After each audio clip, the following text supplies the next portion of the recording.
Now we will start this our second session. Welcome to all participants again. And this Indus Valley Civilization इसके बारे में हम शुरुआत करेंगे। पूरे विश्व भर में जो भी सिविलाइजेशन, जो भी संस्कृतियां बहुत ज्यादा फेमस है, उसमें जैसे हम यहाँ पर देखें तो इंडस कल्चर है, मेसोपोटामियन कल्चर है, इजिप्शियन कल्चर है, चाइनीज कल्चर है, तो बेबीलियन संस्कृति, माया संस्कृति, इंका संस्कृति, ऐसे अलग अलग कल्चर्स के बारे में बात की जाती है।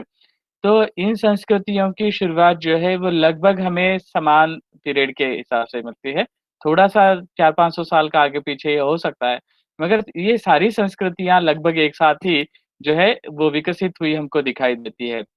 अभी इसमें कोई संस्कृतियाँ पहले नष्ट हुई हो, कोई संस्कृतियाँ और ज़्यादा लंबा समय तक चलती रही हो। But as per the development of this human, इंसान का जैसे-जैसे विकास हुआ, वैसे-वैसे ही इन संस्कृतियों में, इन सभ्यताओं में जो है विकास हुआ हमें दिखाई देता है। Now we can see here some archaeological sites, जो ऐसी साइट्स है कि जहाँ पर एक्सकैवेशन करने के बजाय वहाँ ऑलरेडी जब कोई किसी घर के लिए खुदाई की जाती है या और किसी चीज़ के लिए खुदाई की जाती है या किसी खेतों में भी, हमारे यहाँ पर हम पर्टिकुलरली खानदेश के रीजन में अगर देखते हैं, तो ऐसी कई सारी साइट्स है जहाँ पर हमें इस तरह से आर्कियोलॉजिकल ये जो मटेरियल है हमारे इंडस सिविलाइजेशन से रिलेटेड या या post modern period, pre Harappan period and post Harappan period ऐसा हम उसको कहते हैं। तो उस कल्चर से रिलेटेड, उस सिविलाइजेशन से रिलेटेड जो मटेरियल हमें प्राप्त होते हैं, जो साइट्स प्रोटेक्टेड नहीं है या जहाँ पर कुछ घरों का काम चल रहा है या ज़मीन में खुदाई की गई है और कुछ थोड़े से अवशेष प्राप्त हो रहे हैं, तो वो देख के थोड़े से सैंपलिंग हम कलेक्ट करके जो है हमारे यहाँ के डेक्कन कॉलेज पूना हो या फिर अदर कोई इंस्टीट्यूट जहाँ पर इसके बारे में अच्छे से जानकारी प्राप्त होती हो, तो उनको हम भेज देते हैं और उनकी तरफ से हमको इसकी जानकारी प्राप्त होती है और आगे की कार्रवाई जो भी होती है वो डिपार्टमेंट की तरफ से होती है, तो हमें ये याद रखना है। और यहाँ पर प्री हिस्टोरिक पीरियड की हम जब बात करते हैं, पहले तो शुरू में हम जिस कोर्स की बात कर रहे हैं, art and architectural heritage, last time हमने सिर्फ टाइमलाइन ऑफ इंडियन हिस्ट्री देखा था। Now we will start from what is art. Prehistoric period से हम शुरुआत करते हैं, मगर पहले हम ये तो देखें कि कला क्या है? तो कला की कई सारी डेफिनेशंस अलग-अलग इसमें की गई है। ऑक्सफोर्ड के वेस्टर्स के डिक्शनरी में हो या फिर दूसरे भी कई सारे लोगों ने, जिसमें रवींद्रनाथ टैगोर जी, महात्मा गांधी और भी कई सारे लोग हैं, जो भारत की अगर हम बात करें तो कला की कई सारी व्याख्याएँ की गई है। तो हमारे दिल में जो भी संकल्पनाएँ हैं, हमारे मन में जो भी है, उसको एक्सप्रेस करने के लिए, उसको जिस तरह से हम एक्सप्रेस करते हैं, इट्स कॉल्ड एन आर्ट। तो वो वो व्यक्त करने की भी जो तरीका है, उसको भी एक कला कहा जाता है। और वो व्यक्त जिस माध्यम से हो जाती है, जिसमें हम भाषण कह सकते हैं, बोलना संभाषण हो सकता है या फिर हमारा चित्र हो सकता है, लिपि हो सकती है। तो ये सारा जो है ये कला में इंक्लूड किया गया है, ये सारी बातें कला में इंक्लूड की गई है। और इसे छोड़ कर के जो है फिर म्यूज़िक, लिटरेचर, डांस, फिर और भी कई सारे टेक्निकल, अभी तो आज की दुनिया जो है वो डिजिटल की दुनिया बन चुकी है, तो ये इसमें टेक्निकल भी स्किल्स है, तो ये सभी जो है ये आर्ट में इंक्लूड किया गया है। अभी इसमें हमें ये पर्टिकुलर देखना है कि आर्ट जो है वो पर्टिकुलरली उसकी जो ब्रांचेस है, विजुअल आर्ट, परफॉर्मिंग आर्ट्स वगैरह, ये जो उसके बेसिक ब्रांचेस है, तो इसमें हम देखते हैं जैसे पेंटिंग, स्कल्पचर्स, आर्किटेक्चर, ये सारा विजुअल आर्ट्स में आ जाता है और परफॉर्मिंग आर्ट जो है उसमें म्यूजिक, थिएटर, फिल्म, डांस, ये सारा जो है वो परफॉर्मिंग आर्ट में है। अभी क्रिएटिव आर्ट, ये जो है फाइन आर्ट, ये कंसेप्ट जो है वो 17th सेंचुरी से जो इसकी शुरुआत हुई और आज की तारीख में ये इंटरैक्टिव मीडिया, डिजिटल टेक्नोलॉजी, ये भी सारा जो है, तो हम ऐसे अलग-अलग माध्यमों को देखते हैं। और अप्लाइड आर्ट, ये जो भी कला है तो अप्लाइड आर्ट उसको इम्प्लीमेंटेशन करना भी आवश्यक बन जाता है। तो कई इसमें मेहंदी डिज़ाइन हो सकती है, रंगोली हो सकता है और भी कई सारी कलाएँ इसमें हो सकती है। अभी हम अपने टाइमलाइन के हिसाब से अगर देखें तो भारत के इतिहास में कला और स्थापत्य की शुरुआत को जब देखते हैं तो palaeolithic, neolithic, old stone age, फिर copper iron age, copper age, ऐसे जो भी एजेस हम देखते हैं उस हिसाब से कैसे डेवलपमेंट होता गया है इसमें आर्ट एंड आर्किटेक्चर में। सबसे पहले तो हमें ये देखना है कि इंसान ने जो भी टूल्स या ये विकसित किए, तो उसके उसका जो रीज़न था, उसका जो कारण था, तो हम यहाँ पर उसका अलग-अलग पर्टिकुलरली ये देख रहे हैं। तो अभी हम यहाँ पर देखें कि ऐसे कई सारी साइट्स है जहाँ पर हम स्टोन एज, फिर उसके बाद जो अदर आयरन एज और ये कॉपर एज जो भी है, तो उसकी साइट्स जो है भारत में, वो कहाँ पर कैसे-कैसे अलग-अलग साइट्स है, वो यहाँ पर हम देख सकते हैं। और अभी पर्टिकुलरली इंसान ने जो विकसित किया, उसकी कला को जो विकसित किया, तो स्टोन टूल्स को सबसे पहले इंसान ने विकसित किया। मैंने ये सिर्फ़ एक एग्ज़ाम्पल लिया है महाराष्ट्र का नेवासा का। मगर ऐसी कई सारी प्लेसेस है हड़प्पा, मोहनजोदड़ो, लोथल, कालीबंगन से लेकर के कई सारी ऐसी साइट्स है जहाँ पर स्टोन टूल्स प्राप्त हुए हैं। इंसान ने शिकार करने के लिए जैसे अपने आयुधों को विकसित किया हो या फिर जो भी पेंटिंग्स बनाने के लिए विकसित किया हो, घरों को निर्माण करने के लिए, वस्त्रों को निर्माण करने के लिए, जो भी टूल्स उसने विकसित किए, जो हथियार उसने बनाए, हथियार माने सिर्फ लड़ाई के लिए हथियार ऐसा नहीं मानना है। शिकार करने के लिए उसने तो ये भी हथियार बना लिए, मगर बाकी संसाधनों का निर्माण करने के लिए जो चीज़ें उसने निर्माण की, तो उसको भी टूल्स में ही इंक्लूड किया जाता है। So we can see here the palaeolithic age में जो है स्टोन टूल्स जो बने थे, तो बिल्कुल शुरू में इंसान ने एक सिंपल से स्टोन जो है उसका यूज़ किया, मगर धीरे-धीरे उसको वो डेवलप करता गया और फिर उसमें अभी ये देखते हैं हम छोटे से छोटे टूल्स बिल्कुल ये पत्थर अगर छोटे-छोटे भी हो मगर नुकीले पत्थरों को जो है हम धनुष बाण के अग्र पर सामने लगा करके जो है उसको उससे शिकार की जाती थी। तो हंटिंग के लिए उसने यूज़ किया, फिर आगे देखें तो ये अलग-अलग फिर वैसे उसमें डेवलपमेंट होता गया और now we can see here chopper, biface, knife, scraper और ये हार्पून, फिर स्पेयर थ्रोवर और नीडल।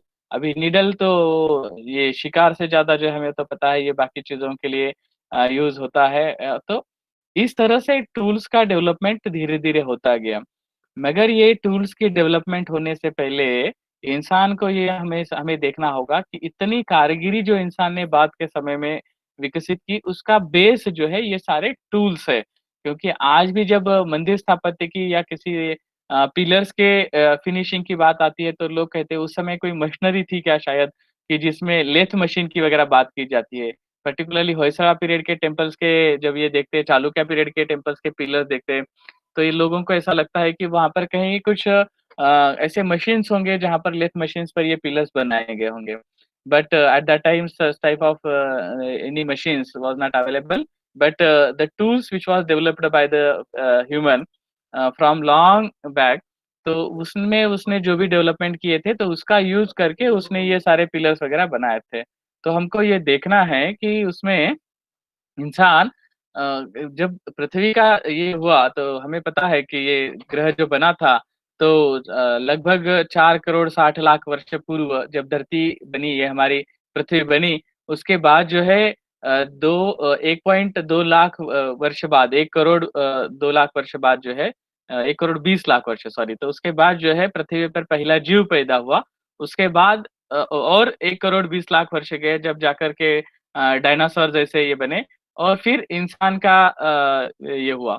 तो इंसान का जन्म होने के बाद हम तो कहते हैं कि ये बंदर से जो है इंसान जो है वो उत्क्रांत हुआ ऐसा जो कहा जाता है, डार्विन का थ्योरी जो है, तो उसके हिसाब से अगर हम देखें, तो इंसान जब पैदा हुआ यानी इंसान जब इंसान बना, तो उस समय उसने ये शुरुआत की ऐसा भी अगर हम माने ये टूल्स को डेवलपमेंट करने की, तो लाखों साल गए जिसमें इसको ये डेवलपमेंट करने के लिए, टूल्स डेवलप करने के लिए। तो ये हम समझ सकते हैं कि इसके लिए लगभग जो है 1,40,000 वर्ष 1,40,000 वर्ष कम से कम ये टूल्स जब सबसे शुरुआती सालों के हथियार जब हम देखते हैं, तो उसे लेकर के ये अभी जो सामने हम जो टूल्स देख रहे हैं अपर पैलियोलिथिक एज के, तो ये डेवलप होने के लिए इतना समय बीता था ये हमें याद रखना है and in further period also उसके बाद भी जो है वो धीरे-धीरे इसको डेवलप करता गया। Now we can see this hafting means जो हस्त कुऱ्हाड़ जिसको कहते हैं, हाथ में लेकर के जो ये भी किया जाता है, जो शिकार की जाती है, तो इसके लिए इसको ये हाफ्टिंग कहते हैं और पर्टिकुलरली हंटिंग के लिए इसका यूज़ किया जाता है। Now we can see here this is one model, one example जिसमें मेटल का भी यूज़ किया गया है बट इसके पहले जो है वो तो स्टोन को ही यूज़ करता था और इसके लिए बोन्स वगैरह का भी यूज़ किया जाता था। ये तो एक सैंपलिंग ये लेटर ऑन पीरियड का है। ये सिर्फ़ एक हमें समझने के लिए हमने इसको निर्माण किया हुआ है। अभी हम इसमें देख सकते हैं कि मेटल का यूज़ करने की जो शुरुआत है, तो कॉपर का यूज़ सबसे पहले शुरू हुआ ऐसा हम कह सकते हैं और आज से लगभग 7,000 वर्ष पूर्व यानी बीसी 5000 में जो है, ये शुरुआत हो चुकी थी और इसमें अलग-अलग not only in India but in abroad countries also जैसे मेटल यूज़ शुरुआत हुआ, तो स्टोन के बाद कॉपर का सबसे पहले शुरुआत हुई थी, ऐसा माना जाता है। अभी इंडियन आर्ट में पर्टिकुलरली हम देखें, तो अलग-अलग फॉर्म्स इसमें हैं, जिसमें पेंटिंग, स्कल्पचर, पॉटरी, टेक्सटाइल, इसमें सबसे पहले हम देखते हैं कि पॉटरी और इसमें मट्टी से बनी हुई चीज़ें जो भी है, तो स्टोन से बनी हुई चीज़ें, मट्टी से बनी हुई चीज़ें, ईंटों का वगैरह जो हम देखते हैं इंडस सिविलाइजेशन में पर्टिकुलरली। तो मैं ये कहना चाहता हूँ इसमें पर्टिकुलर कि जो चीज़ें कुदरती तौर पर या गई यानी विदाउट एनी आर्टिफिशियल यूज़ ये जो भी मेटल वगैरह है, इसको बिना यूज़ किए हुए नेचुरली इसको मीडियम को यूज़ करके जो चीज़ें बनाई गई, वो ज़्यादा सालों तक, ज़्यादा लंबे सालों तक जो है वो आज भी टिकी हुई हमको दिखाई देती है, वो आज भी हमको दिखाई देती है। इसका कारण है कुदरती चीज़ों को कुदरत ने सँभाला हुआ है, ऐसा भी हम कह सकते हैं और जो आर्टिफ़िशियली जो भी ये हुआ है, वो तो नष्ट होते जा रहा है। वैसे कुदरती चीज़ों को भी यानी अगर कोई आर्टिफ़ैक्ट बना है, एक टेराकोटा का कोई अगर पॉट बना है, वो भी नष्ट हो सकता है ज़रूर।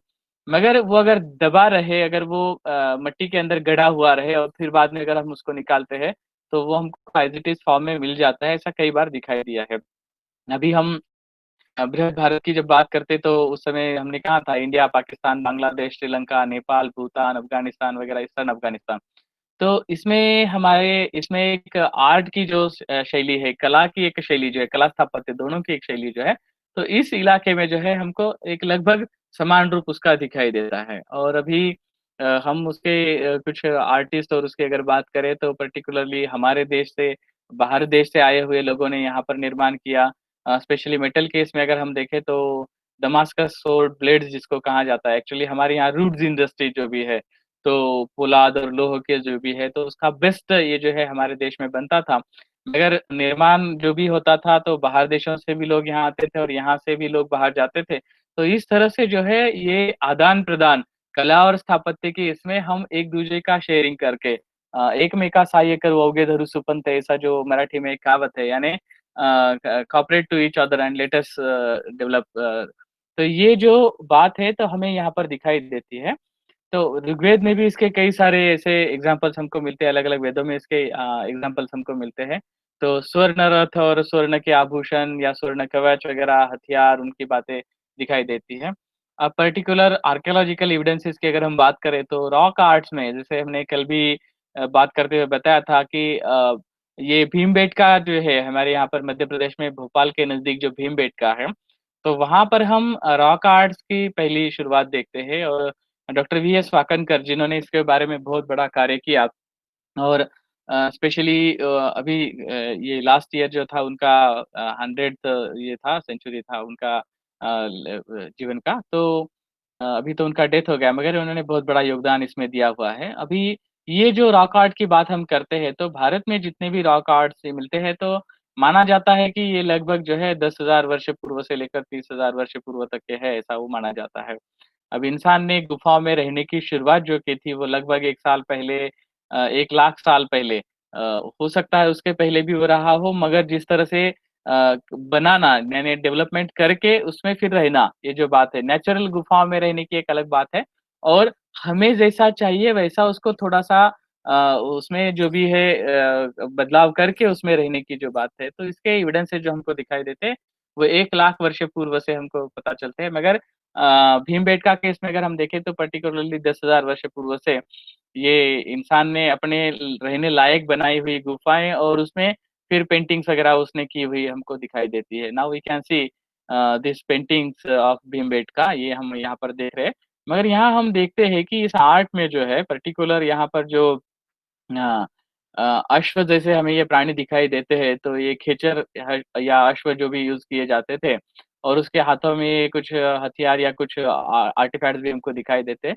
तो such type of different artefacts और यूज़ ऑफ दिस एनिमल्स तो ये जो है, तो इंसान एक ऐसे मुकाम पर पहुँच गया था कि अ, पशुओं को कैसे यूज़ करना है, आर्टिफैक्ट्स को किस लिए यूज़ करना है, इसका नॉलेज उसको था। और नेचुरल कलर्स को यूज़ करके उसने ये जो पेंटिंग्स बनाई, तो 10,000 वर्ष पूर्व से लेकर आज भी हमको वो कलर दिखाई देते हैं। तो ये हमें समझना है, हमारे घर में मैं हमेशा एग्ज़ाम्पल देता हूँ, हमारे घर में जब कोई हम दीवारों को कलर लगाते हैं, तो भले चाहे कितनी भी एडवर्टाइज़मेंट में लोग जो है दावा करें, मगर हमें पता चलता है घर के बाहर की छोड़ दीजिए, घर के अंदर की दीवारों के ऊपर लगे हुए कलर जो है, वो 5-10 साल के बाद पूरी तरह से फीके पड़ जाते हैं। मगर 10,000 वर्ष पूर्व किए गए ये पेंटिंग्स भीमबेटका के जब हम देखते हैं, तो पता चलता है कि इंसान ने कुदरती संसाधनों का इस्तेमाल करके कितने बेस्ट कलर्स उसने बनाए थे कि जो आज भी हमें स्पष्ट रूप से दिखाई देते हैं। इस तरह से कई सारी और भी ये पेंटिंग्स हम यहाँ पर देख सकते हैं।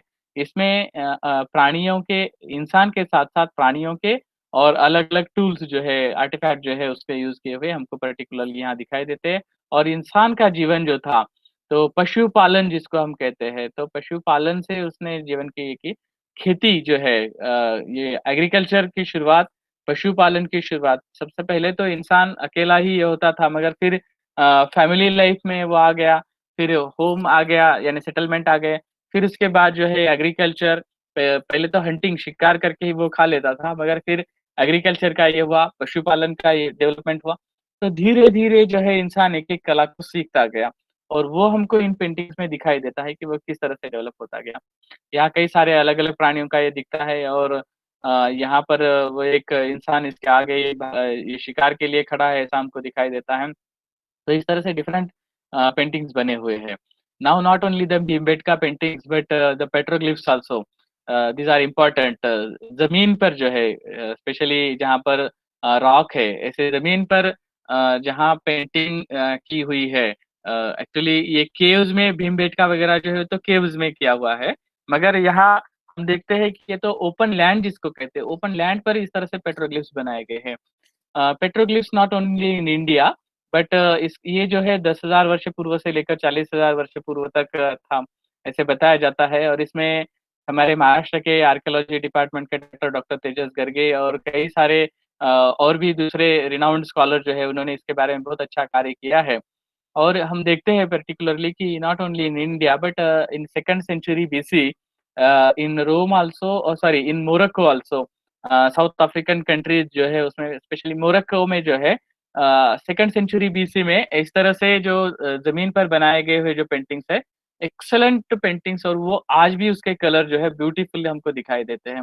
Here in Maharashtra particularly in India petroglyphs जो है वो उसका कलर वगैरह जो है अभी तो लगभग मानो नहीं है के बराबर है, मगर वहाँ पर मोरक्को को जो पेंटिंग्स है उसमें दिखाई देते हैं। आज भी वो कलर वगैरह जो है ब्यूटीफुली दिखाई देते हैं।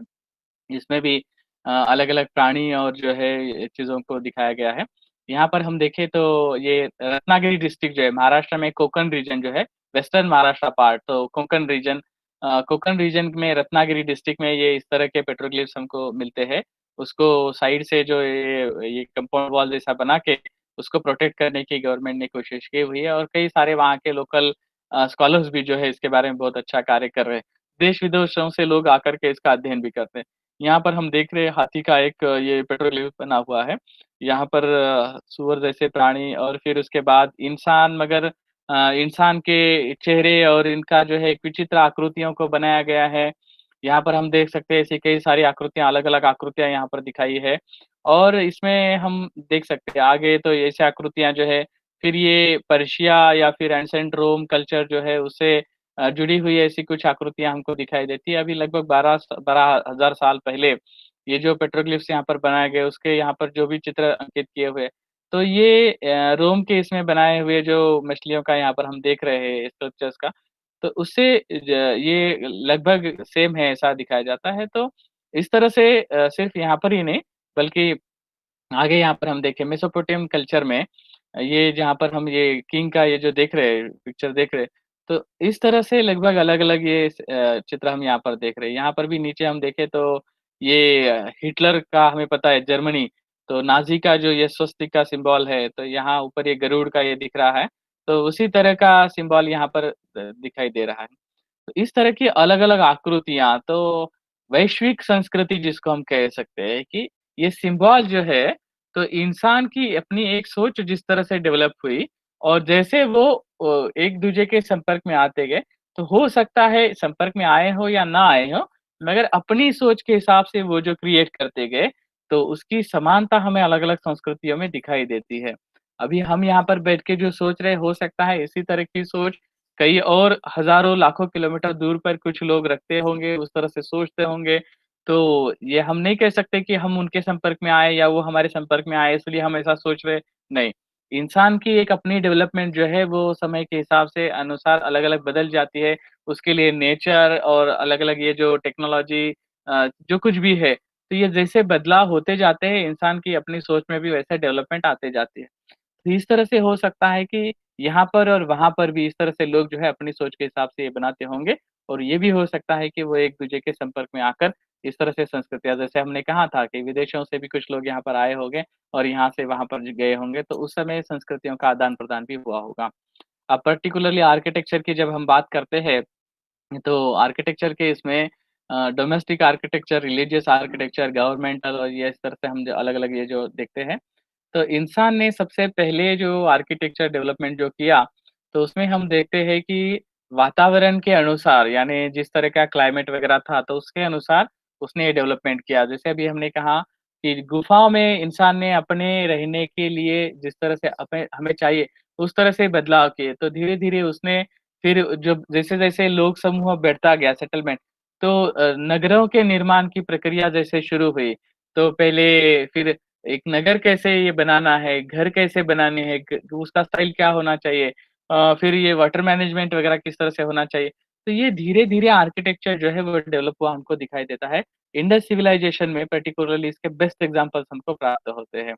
नाउ दिस ऑडिटोरियम केव का जिस भीमबेटका का जो एग्ज़ाम्पल हमने बताया, तो यहाँ पर हम देख सकते हैं उसका एक एग्ज़ाम्पल कि ये थोड़ा-सा उसने अपने रहने लायक बनाने के लिए थोड़ा-सा फिनिशिंग वगैरह उसमें किया हुआ और बड़ा हॉल अगर कहीं पर बीच में अगर कोई पत्थरों का ये है, तो उसको खुदाई करके निकाल करके फिर जो है एक बड़ा हॉल जैसा बना के, ज़्यादा लोग एक साथ में रह सकते हैं या फिर पशुओं के साथ वो अपना वहाँ पर जो है निवास स्थान बना सकता है। तो इस तरह से उसने उसमें डेवलपमेंट किया हुआ हमें दिखाई देता है। अब इंडस वैली सिविलाइजेशन की पर्टिकुलर जब हम बात करते हैं, तो लगभग 7000 वर्ष पूर्व से ये जो डेवलपमेंट हुई और बीसी 1900 तक जब ये विकास हुआ, तो 5000 साल तक का ये इंडस वैली सिविलाइजेशन का डेवलपमेंट जब हम देखेंगे, तो क इंसान ने अपनी प्रगति जो है, अपना डेवलपमेंट जो है, बहुत अच्छी तरह से किया था, ऐसा हमको पता चलता है। लेटर ऑन पीरियड ऑल्सो उसके बाद के पीरियड में भी कई सारी डेवलपमेंट्स हमको धीरे-धीरे दिखाई देती है। But particularly for the development of the cities नगरों के निर्माण की अगर प्रक्रिया की अगर हम बात करें और सुव्यवस्थित नगर अगर हम कहें, बेस्ट डेवलप्ड सिटीज़ अगर हम कहें, तो ये इंडस वैली सिविलाइजेशन में हमको दिखाई देते हैं। और वहाँ के घर कहाँ पर होने चाहिए, रोड किस तरह से होने चाहिए, पानी के कुएँ किस तरह से होने चाहिए, जल स्थापत्य, जल निस्सारण किस तरह से पानी शहर से बाहर जाने के लिए किस तरह से गटर वगैरह होने चाहिए। एक्सीलेंट उसका जो भी है उसने ये किया था, नियोजन किया हुआ था। मगर आज की तारीख में यानी इंडस वैली सिविलाइजेशन से इतना सब कुछ देखने के बाद भी, आज भी हमारे नगरों में, हमारे शहरों में हम देखते हैं, आबादी जैसे जहाँ मिला सिर्फ़ बस बढ़ते जाती है, बट उसमें कोई ऐसा पर्टिकुलर एक मैनेजमेंट नहीं है। पर्टिकुलरली ऐसा उसका एक मैप नहीं है कि किस तरह से हमारा शहर आगे 25-30 साल तक बढ़ना चाहिए, पर्टिकुलर कैसे होना चाहिए। कुछ शहरों में अभी शुरुआत हुई हमको दिखाई देती है, जैसे चंडीगढ़ शहरों का बेस्ट एग्ज़ाम्पल है। तो इंडस वैली सिविलाइजेशन से जब हम ये सारी बातें देखते हैं, तो आज की तारीख में भी हमको उससे बहुत कुछ सीख सकते हैं। दूसरी पर्टिकुलर बात है जब अर्थक्वेक में बड़े-बड़े शहर नष्ट हो जाते हैं, जैसे गुजरात में कच्छ भुज में हुआ अर्थक्वेक हो, हमारे महाराष्ट्र में लातूर डिस्ट्रिक्ट में किल्लारी का हुआ अर्थक्वेक हो, तो जिस तरह के कंस्ट्रक्शन किए गए थे, घरों का जो निर्माण किया गया था, तो हाउस कंस्ट्रक्शन, होम कंस्ट्रक्शन में जो है, तो घर जब गिर गए तो हज़ारों की तादाद में लोगों की मौत हो गई। मगर क्या ऐसे घर हम बना सकते हैं, उसके लिए ऐसी संसाधनों का इस्तेमाल हम कर सकते हैं कि जिससे इतनी बड़े पैमाने पर जीवित हानि ना हो? तो ये जापान जैसे देशों में इसका जो है डेवलपमेंट किया हुआ है। हमारे यहाँ पर भी कुछ जगहों पर इस तरह का डेवलपमेंट किया हम देखते हैं। तो इस तरह से जो भी बातें हैं हमको हमारी हिस्ट्री से सीखनी है। Why we study this art and architecture क्यों हम सीख रहे हैं? क्योंकि ये जो भी आज के में वर्तमान में जो भी समस्याएँ हैं, उसका सॉल्यूशंस हमको इस बेस्ट डेवलप्ड सिविलाइजेशंस में ढूँढना है और उसमें से हमको आगे चल कर के ये करना है। अभी इसमें एक-एक एग्ज़ाम्पल को हम देखेंगे कल्चरल इवोल्यूशन जिस तरह से हुआ, एंटायर कल्चर का और पॉपुलेशन रिडिस्ट्रीब्यूशन जिस तरह से हुआ, फिर उसके बाद यहाँ पर हम देख सकते हैं ये मैप के इसमें कि ये पर्टिकुलरली भारत का जो पंजाब, राजस्थान और गुजरात का जो एरिया है, उस एरिया के इसमें और ऊपर हिमाचल तक जब हम जाते हैं, तो ये देखते हैं कि हड़प्पन ये सिविलाइज़ेशन जो है, मोहनजोदारो का जो सिविलाइज़ेशन है, तो ये इंडस वैली सिविलाइज़ेशन की जब हम बात करते हैं, तो ये एरिया हम पर्टिकुलर ज़्यादा देखते हैं। बट लेटर ऑन पीरियड, ये तो शुरू के दौर में जो भी एक्सकैवेशंस वगैरह हुए अप टू 1950 पर्टिकुलरली 1950 तक जो एक्सकैवेशन हुए, तो इस एरिया में ज़्यादा वो ये दिखाई दिया। Later on period also in Haryana just now this Rakhigarhi site also excavated. तो ऐसी कई सारी साइट्स इस एरिया में मिले but not only in this period but हमारे यहाँ पर सेंट्रल इंडिया का पार्ट हो या फिर ईस्ट इंडिया का पार्ट हो या फिर साउथर्न पार्ट हो, तो ऐसी कई सारी साइट्स बाद में दूसरे एरिया में भी प्राप्त हुई। मगर एक जिसको हम कहते हैं कि एक बड़ा एरिया जहाँ पर अच्छी तरह से डेवलप हुआ हमको दिखाई देता है। मेनी साइट्स बहुत सारी साइट्स जहाँ ये वेल डेवलप्ड सिविलाइजेशन दिखाई देता है। तो ये पर्टिकुलरली इस एरिया के बारे में हमें आज भी अध्ययन करना पड़ता है क्योंकि बाकी दूसरे यहाँ पे महाराष्ट्र की अगर हम बात करें तो इनाम गाँव, दाइमाबाद, जोरवे ये जो प्लेसेस है ये हमारा प्रवरा वैली जिसको कहते हैं या फिर हमारा तापी वैली जो है महाराष्ट्र में जो गुजरात, मध्य प्रदेश और महाराष्ट्र को जोड़ती है, तो ये तापी वैली सिविलाइजेशन जो है, तो अलग-अलग ऐसे वैलीज़ का सिविलाइजेशन हम देख सकते हैं but this particularly Indus valley, Ganga, Yamuna और उसके आजू-बाजू के ये सप्त सिंधु के जो प्रदेश है, तो इसमें फर्टाइल लैंड बहुत अच्छी होने की वजह से जो है, वो सिविलाइजेशन ज़्यादा डेवलप हुआ हमको दिखाई देता है। क्लाइमेट भी उसके लिए उतना अनुकूल होना चाहिए। तो यहाँ पर हम देख सकते हैं इस तरह से अलग-अलग ये हुए धूलवीरा का भी एक कॉम्प्लेक्स यहाँ पर दिया गया है और उससे जुड़े हुए अलग-अलग साइट्स को यहाँ पर दिखाया गया है। तो ये लगभग 2500 वर्ष पूर्व जो ऐसे कॉम्प्लेक्स को ये बताया गया है। तो ये डेवलप हुए साइट्स जो है तो इस एरिया के वो कॉम्प्लेक्स के रूप में दिखाए हैं। Now we will see here some list of the places यहाँ पर अलग-अलग इसके ये दिखाए हैं। तो किस तरह से किस पीरियड में अभी यहाँ पर हम देख सकते हैं 7000 वर्ष पूर्व के इसमें यहाँ दिखाया है, यहाँ 3000 वर्ष पूर्व दिखाया है। तो धीरे-धीरे इस तरह से डेवलपमेंट जो है अलग-अलग रीजन में अलग-अलग इसके हिसाब से होते गए। क्लाइमेट जिस तरह से चेंज होता गया, उस तरह से ये बना। अगर एक पर्टिकुलरली एग्ज़ाम्पल हम बताना चाहेंगे तो हमारे जलगाँव में this Gandhi research foundation institute which is established here in Jalgaon, Maharashtra. तो ये पर्टिकुलरली नॉर्थ महाराष्ट्र का पार्ट है और जलगाँव की अगर हम बात करें तो जलगाँव में 1800 साल वर्ष पूर्व जो है यानी आज से लगभग 3800 वर्ष पूर्व जो है, यहाँ ये पूरा एरिया जो है ये एक जैसे बहुत बड़ा एक रेगिस्तान का इलाका था क्योंकि उसके अवशेष जो भी हमें प्राप्त हुए हैं, तो ये अवशेष हमको ध्यान देने होंगे और ये डेक्कन कॉलेज पूना के इसमें जो अवशेषों को ये किया गया है, कलेक्ट किया गया है, तो वहाँ हम देख सकते हैं शाहमृग, शुतुरमुर्ग और उनके जो एग्स वगैरह अंडे जो कलेक्ट किए या फिर जो भी स्टोन टूल्स प्राप्त हुए यहाँ पर हमारे यहाँ पर जलगांव डिस्ट्रिक्ट में चांगदेव नाम का जो प्लेस है तो यहाँ पर गिरना रिवर और तापी का ये इलाका तो चितेगांव मानेगांव तो यहाँ पर लगभग 1 लाख वर्ष पूर्व के जो है स्टोन टूल जो प्राप्त हुए तो हमें ये पता चलता है कि ये उस समय का कैसा रीजन था और बाद में धीरे-धीरे जो है पानी जैसे यानी एटमॉस्फेयर ये का क्लाइमेट जिस तरह से अनुकूल हुआ और आज से लगभग जो है 800 वर्ष पूर्व यानी लगभग 1000 साल तक जो था क्लाइमेट का बहुत अच्छा ये था। मगर फिर ये वातावरण चेंज हुआ। तो इस तरह से एक मैं जलगाँव का सिर्फ़ एक एग्ज़ाम्पल दे रहा हूँ। तो पूरे भारतवर्ष में क्लाइमेट जिस तरह से चेंज किए गए, तो सिविलाइज़ेशन उस तरह से उस एरिया में जो है अलग-अलग डेवलपमेंट हुई हमको दिखाई देती है। Now we can see this evolution of Indus culture जो है, तो की शुरुआत लगभग 7000 वर्ष पूर्व हुई। शहरों के निर्माण की प्रक्रिया और फर्स्ट डेवलप्ड टाउन जिसको हम कहते हैं, तो 4000 वर्ष पूर्व हम उसके वो टाउन्स देखते हैं। सीड सिटीज़ की जो बात करते हैं हम तो 3700 वर्ष पूर्व देखते हैं और इसका पीक पीरियड जो है सारा वो 2000 वर्ष पूर्व और लगभग 1600 साल पहले जो है ये संस्कृतियाँ जो है, अलग-अलग रीजन की वजह से, फ्लड की वजह से हो या फिर अदर अदर रीजन्स जो भी है, क्लाइमेट चेंजेस होने की वजह से हो, तो ये नष्ट हुई हमें दिखाई देती है। तो now we can see this Harappan civilisation which was actually excavated जो किया गया था इसका मैप जो 1946 में बनाया गया था। अब जिन लोगों ने स्टडी मटेरियल हमने जो ये किया था, भेजा था, जिसको अच्छी तरह से पढ़ा है, तो उनको ये पता चल सकता है कि ये हमने कहाँ से ये जो भी मैप हमने यहाँ पर यूज़ किए हैं, ये कहाँ से लिए हुए हैं, ये सभी स्टडी मटेरियल को जिन्होंने ठीक तरह से पढ़ा है, अध्ययन किया है, उनको ये पता चलेगा। Now we can see here uh, ये हड़प्पा का जो एक्सकैवेशन का मैप जो बना, तो इसमें हम देख रहे हैं, तो कहाँ पर क्या था, ये मड ब्रिक वॉल्स कहाँ पर थे। ज़्यादा जो यूज़ किया गया हमको इसमें दिखाई देता है, तो मड और ब्रिक्स, ये दोनों का सबसे ज़्यादा यूज़ हमको यहाँ पर दिखाई देता है, ये याद रखना है।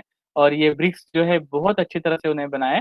टेराकोटा के जो भी अवशेषों को आज भी हम प्राप्त करते हैं, तो एक उसको बहुत ही बेस्ट तरीके से बेकिंग किया हुआ है, यानी उसको भट्टी में अच्छी तरह से भूनकर जो है वो ये बनाए गए हमको दिखाई देते हैं। तो ये हम यहाँ पर देख सकते हैं कि किस तरह से एक्सकैवेशन हुआ, किस लेयर में क्या प्राप्त हुआ, तो ये हड़प्पन एक्सकैवेशन का साइट के इसमें हम दिखाई देता है। यहाँ पर हम आगे देखते हैं मोहनजोदारो का जो एक्सकैवेशन हुआ था 50 का ये मैप हम यहाँ पर देख रहे हैं।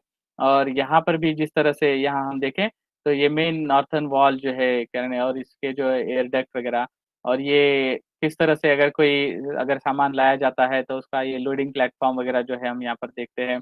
अगर कोई जहाज़ वग़ैरह आते हैं तो किस तरह से बंदरगाह किस तरह से निर्माण किए हम ये लोथल के इसमें देख सकते हैं। तो इस तरह से अलग-अलग एग्ज़ाम्पल से लोडिंग प्लेटफ़ॉर्म, ग्रेट बाथ, तो विशाल स्नानागार की जो बात हम करते हैं, तो वो भी किस तरह से यहाँ ये थे। तो आगे हम इस तरह से और भी एग्ज़ाम्पल देखेंगे। शहर में जो सीड्स थे, ड्रेनेज सिस्टम था, एक्सीलेंट था, बिल्कुल बढ़िया था। आज के इंसानों को हम सभी को ये सीखना है आज भी, कि ये स्ट्रीट कैसे होने चाहिए और ड्रेनेज सिस्टम कैसे होना चाहिए। तो ये हमको ये इंडस वैली सिविलाइजेशन से सीखने की बहुत आवश्यकता है। ये फ़र्मली हम बता सकते हैं। Public buildings, market areas, houses, craft workshop, ये गेटवेज़ वगैरह जो भी है, इसका एक सिंपल प्लान हम यहाँ पर देख रहे हैं। Now we can see this. ये अभी तो पाकिस्तान में है भले ही, मगर उस समय का भारत की अगर हम बात करते हैं तो मोहनजोदारो का ये दृश्य हम यहाँ पर देख रहे हैं, उस समय का एक्सकैवेशन साइट। तो now in India Mehrgarh civilisation is called as such उसी पीरियड का लगभग जो है कंटेम्परेरी पीरियड का और वेल डेवलप्ड सिविलाइजेशन जिसको माना जाता है। तो ये बलूचिस्तान में है सॉरी, मगर ये मेहरगढ़ का civilisation this type of civilisation, तो के.एन. दीक्षित साहब ने जो लिखा है उसके बारे में। तो सरस्वती वैली सिविलाइजेशन की भी बात उसमें की है। Now we can see here उसका किस तरह से ये था, ये तो मोहनजोदारो का फ़ोटो सॉरी ये धोलवीरा का फ़ोटो यहाँ पर हमने दिखाया है। और इस तरह से सिटी जो डेवलप हुई थी तो कैसे उसके ये था।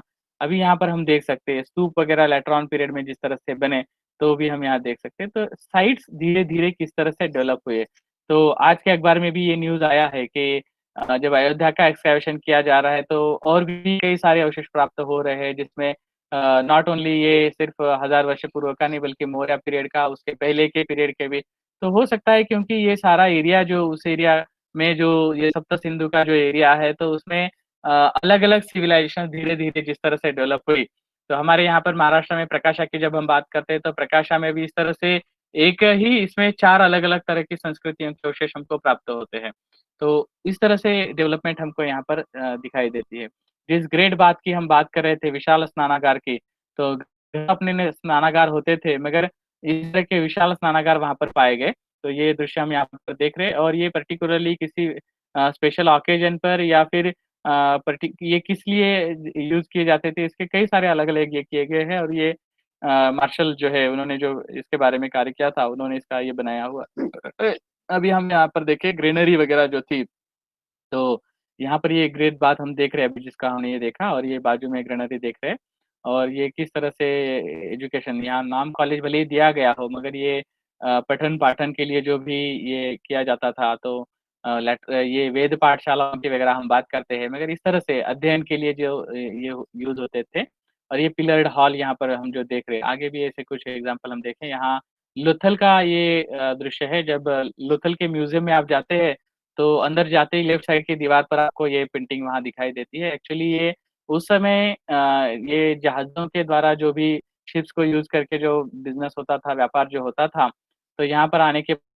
अब ये कैसे किस तरह से उसको उतारा जाता था और शहर में ये सारा माल लाया जाता था, तो उसका ये दिया हुआ है। तो यहाँ पर ये जो हम देख रहे हैं, तो ये आज भी वहाँ हमें दिखाई देता है और अभी इसका रिनोवेशन का कार्य चल रहा है और वहाँ पर एक बहुत एक्सीलेंट म्यूज़ियम अभी बनने जा रहा है। पहले छोटा-सा है, मगर मैरीटाइम हिस्ट्री का एक बहुत अच्छा म्यूज़ियम अभी वहाँ बनने जा रहा है। डॉक्टर वसंत शिंदे साहब जो है उसके जनरल डायरेक्टर के तौर पर काम कर रहे हैं और उन्होंने बहुत बड़ा अपना योगदान दिया है डेक्कन कॉलेज पुणा के इसमें रहते हुए भी और अपने पर्सनल इसमें उन्होंने बहुत बढ़िया काम इसमें किया हुआ है। तो अगर हम आज लोथल में जाते हैं तो वहाँ पर ये दृश्य जो है इसका पेंटिंग हम वहाँ पर देखते हैं। अभी जो अवशेष वहाँ पर बचे हुए हैं जब हम इसके ये तो म्यूज़ियम में है मगर आउटसाइड में म्यूज़ियम में जाने से पहले लेफ्ट साइड में जब हम जाते हैं तो वो साइड जहाँ पर ये आज रखा हुआ है, तो वो साइट में जब हम जाते हैं तो वहाँ पर अंदर जाने के बाद ये उस समय के कुएँ हैं। तो यहाँ पर हम देख रहे हैं कुआँ और उसके ऊपर यहाँ पर एक वो ढक्कन भी रखा हुआ है, ये बंद करके रखा हुआ है, कोई उसमें गिर ना जाए इसके लिए। इसका मतलब हम सोचे कि कितना ब्यूटीफुली कितने सिंपल संसाधनों का यूज़ करके उन्होंने कितना बेस्ट आर्किटेक्चर डेवलप किया था। अब आजकल के कुओं में हम देखते हैं कि जो भी हमारा वाटर बॉडीज़ जो भी है, जल स्थापत्य जो भी है, कुएँ हों चाहे पुष्करनी हो, तो उसमें अंदर कूड़ा-कचरा डाल करके बंद करके जो है उसके ऊपर उसको बंद करके उसके ऊपर कंस्ट्रक्शन किए जा रहे हैं या कंस्ट्रक्शन ना भी करना हो तो उसको बंद कर रहे हैं लोग। तो ये हमें नहीं करना चाहिए क्योंकि हमारी ये ऐतिहासिक धरोहर जो है, जो भी कुएँ, तालाब ये जो है, तो ये हमारे लिए पानी का बहुत बड़ा स्रोत है और उसको अगर हम ठीक तरह से यूज़ करेंगे तो वो फ्यूचर में हमारे लिए बहुत काम में आ सकते हैं। बिल्डिंग मटेरियल जो यूज़ किया जाता था जैसे हमने बताया, तो स्पेशली ब्रिक्स जो यूज़ किए जाते थे और बहुत अच्छे ब्रिक्स इसमें अलग-अलग साइज़ के ब्रिक्स दिए हुए हैं यहाँ पर। मोस्ट कॉमन साइज़ जो इन्होंने यहाँ पर बताया है तो 11 बाय 5.5 एंड 5 इंचेस का ये जो उसका साइज़ दिया हुआ है, इसमें कुछ बहुत बड़े भी रहते थे। यहाँ पर उसका भी एक नमूना उन्होंने बताया है 15 इंटू 8 इंटू 3.5 इंच जो ब्रिक्स है। तो महाराष्ट्र में भी पर्टिकुलर प्रकाशा और उस एरिया में प्रकाशा, सावर में इस तरह के ब्रिक्स प्राप्त होते हैं। तो ये ब्रिक्स यूज़ करना ये जो है इस यहाँ पर हम देख रहे हैं उसके कुछ सैंपल्स जो लोथल के म्यूज़ियम में ही रखे हुए हैं और ये अलग-अलग स्टाइल के ब्रिक्स इसमें फिर बहुत अच्छा भुना हुआ या कम भुना हुआ ऐसे अलग-अलग जो ईंटें हैं, यानी जो बेकिंग किया हुआ ब्रिक्स और थोड़ा-सा कम बेकिंग किया हुआ, तो किस लिए हम उसको यूज़ करें उसके हिसाब से उसको कम-ज़्यादा ये किया जाता था, बेकिंग किया जाता था। ये कुछ मृणमयी पशु आकृतियाँ हम यहाँ पर देख रहे हैं, तो एनिमल फिगर्स जो यूज़ किए जाते थे, अभी ये तो खिलौनों के तौर पर भी यूज़ होते थे। इस तरह की और भी कई सारी आकृतियाँ हम आगे देखेंगे भी यहाँ पर हम देख रहे हैं। हमारे आज के जितने भी स्पेशली बच्चों के उसमें हम ये आकृतियाँ देखते हैं, तो ये सारा इंडस वैली सिविलाइज़ेशन में जो बना हुआ है, तो आज भी कृषि संस्कृति पर आधारित खिलौने बने हुए हैं, हम ये देखें। Agriculture is the only word मेरे हिसाब से जैसे मैं बोलता हूँ, agriculture is the only word in which culture is already there. तो कृषि संस्कृति ही एक ऐसा शब्द है, एग्रीकल्चर तो कृषि संस्कृति, तो संस्कृति शब्द उसमें ऑलरेडी इंक्लूड है। तो ये सब पूरे मानव समुदाय की जो संस्कृति है वो बेसिकली वो कृषि संस्कृति है और हमें ये भूलना नहीं चाहिए। तो कृषि संस्कृति तो इंसान जिस पर निर्भर है, जिसका जीवन उस पर निर्भर है, हमें उसको ज़्यादा अहमियत देनी चाहिए सभी इसमें। हमारे जीवन में हम बाकी सभी इसकी तरफ बहुत ज़्यादा ध्यान दे रहे हैं, मगर कृषि की तरफ अच्छा ये देखना और नेचुरली जितना हो सकता है, नैसर्गिक तौर पर खेती करने की ओर ज़्यादा ध्यान देना चाहिए। ये बात हमको ये आज के वो खिलौने देखकर भी हमें याद आ जाती है। यहाँ पर कुछ और भी चीज़ें हम देख रहे हैं जैसे वेइंग मशीन जिसको हम कहते हैं, जैसे हम आज के तराजू वगैरह देखते हैं तो उस समय किस तरह से यूज़ किया जाता था। छोटे-छोटे ये टेराकोटा के इसको किस तरह से उसके लिए यूज़ होता था, ये भी हम यहाँ पर देख सकते हैं। अब एक्चुअली जो एक्सकैवेशंस किए जाते थे तो उस समय कैसे ये प्राप्त होते थे, तो यहाँ पर हम उसका एक हम वर्टिकल क्रॉस सेक्शन देख रहे हैं और ये परंपरा जो है सिर्फ़ यहाँ इंडस वैली सिविलाइज़ेशन में ही नहीं बल्कि आज भी हमारे बॉर्डर एरियाज़ मुझे बाकी पूरे भारत का तो ज़्यादा पता नहीं मगर पर्टिकुलर कर्नाटका, आंध्र, तेलंगाना, महाराष्ट्र का जो बॉर्डर एरियाज़ में जो रूरल विलेजेस जो गाँव हैं, छोटे-छोटे जो गाँव हैं, उन गाँव में घरों में आज भी इस तरह से जो है के ऊपर रख के जो है आज भी उसका यूज़ होता है, उसमें अनाज रखने के लिए और भी कोई चीज़ों को रखना है, तो इसी के अंदर आज भी रखा जाता है। धीरे-धीरे ये कल्चर खत्म होते कुछ जगह पर रेयर है मगर दिखाई देता है।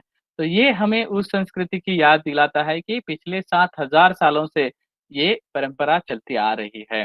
अभी यहाँ पर हम लोथल से प्राप्त जो मृदुभांड है, तो ये कितने ब्यूटीफुली बनाए हुए हैं देखते हैं, कुछ इसके एग्ज़ाम्पल्स हम आगे भी देखेंगे। मुद्राएँ और मुद्रांक जो अलग-अलग तरह से बनाए हुए थे और ये मृणमयी आभूषण स्त्रियों के अलंकार वगैरह भी जो है हम यहाँ पर देखें। अभी हम पर्टिकुलरली उस समय के ये पॉटरीज़ की अगर आप बात करते हैं तो आर्ट्स एंड क्राफ्ट्स उस समय का जो था, सिर्फ़ उन्होंने इस तरह से कुछ बनाया ऐसा नहीं, बल्कि उसके ऊपर अलग-अलग प्रयोग भी उन्होंने किए। अलग-अलग तरह से उसने पेंटिंग्स किए, स्केचेस जिसको हम कहते हैं। तो डिज़ाइनिंग उन्होंने अलग-अलग तरह से बनाया। तो उसके कुछ सैंपल्स हम यहाँ पर देख सकते हैं और पर्टिकुलर अभी हम यहाँ पर उसके कुछ सैंपलिंग देखें, तो ये उसके ऊपर जो डिज़ाइन किया हुआ है, पेंटिंग किया हुआ है। तो इस तरह के फूलों की, पत्तों की और पशुओं की आकृतियों का पेंटिंग्स हमें ज़्यादा दिखाई देती है। ब्रुकलिन म्यूज़ियम न्यूयॉर्क में रखे हुए हैं। ये ब्रिटिश म्यूज़ियम का सेक्शन है जहाँ पर हमको इस तरह के ये दिखाई देते हैं। और यहाँ आगे हम देखें, हमारे यहाँ पर भारत में भी कई सारे अच्छे म्यूज़ियम्स हैं जिसमें इस तरह से ये किया हुआ है। मगर सिर्फ़ उसको रखना नहीं, बल्कि उसकी जानकारी भी उतनी भी अच्छी तरीके से देना, ये बहुत आवश्यक बात होती है। तो हमारे यहाँ 2-4 संग्रहालय हमने ऐसे देखे कि जिसमें इतना ब्यूटीफुली उसकी जानकारी दी हुई है। जैसे एक एग्ज़ाम्पल के तौर पर हम बताते हैं, जैसे लोथल का म्यूज़ियम तो अभी हमने दिखाया, वैसे ही हम देखें तो हमारे यहाँ महाराष्ट्र का छत्रपति शिवाजी म्यूज़ियम, उसमें भी उन्होंने बहुत अच्छी तरीके से इसकी जानकारी दी हुई है। Now we can see here some potteries, कुछ अलग-अलग पॉटरीज़ हम देखें, इसके ऊपर का पेंटिंग वगैरह हम देखेंगे तो कितना ब्यूटीफुल पेंटिंग्स यहाँ पर किया हुआ है, देखते हैं। और अलग-अलग साइज़ भी उसके ऊपर बनाए हुए, ये अलग-अलग प्राणियों की जो आकृतियाँ इसके ऊपर बनाई हुई है, वो भी हम देख सकते हैं। तो ये निर्माण करने की जो कला है, ये कलर्स जो भी यूज़ किए गए हैं, नेचुरल कलर्स और नेचुरल इसको ये किया किया है। और कुछ आकृतियाँ, तो ज्योमेट्रिकल शेप्स जिसको हम कहते हैं। तो ये ज्योमेट्रिकल शेप्स को कुछ हम यहाँ पर देख रहे हैं और ये नीचे भी हमने एक यहाँ पर दिखाया है। तो अलग-अलग तरह की इस तरह की आकृतियाँ, लाइन स्केचिंग वगैरह जिसको हम कहते हैं, तो इस तरह का उन्होंने यहाँ पर बनाया है। Not only this potteries but some weapons also उन्होंने जो बनाए, तो ये मिलिट्री एस्पेक्ट के हिसाब से वर्ड यूज़ किया गया है, मगर ये हंटिंग वगैरह के लिए या फिर लड़ाई अगर हो जाए तो एक इसके लिए, तो ये तो मेटल और इसका ब्रॉन्ज़ और कॉपर को यूज़ करके इस तरह से बनाए गए टूल्स वगैरह जो है हम यहाँ पर देख सकते हैं। यहाँ कुछ ऐसे एक्सकवेशन में प्राप्त हुए अवशेषों को हम यहाँ पर देखते हैं। आर्कियोलॉजिकल सर्वे ऑफ इंडिया के कुछ रिपोर्ट जो है तो उसमें इस तरह के फोटोग्राफ्स और ये पब्लिश किए हुए हैं। Now we can see here, एक ही जगह पर जब एक्सकवेशन केवल एक ही संस्कृति के नहीं, बल्कि अलग-अलग संस्कृतियों के अवशेष दिखाई देते हैं और ऐसे कई, या फिर अलग-अलग जगह पर एक ही संस्कृति के अवशेष दिखाई देते हैं। तो ये दोनों बातें हमको याद रखना है।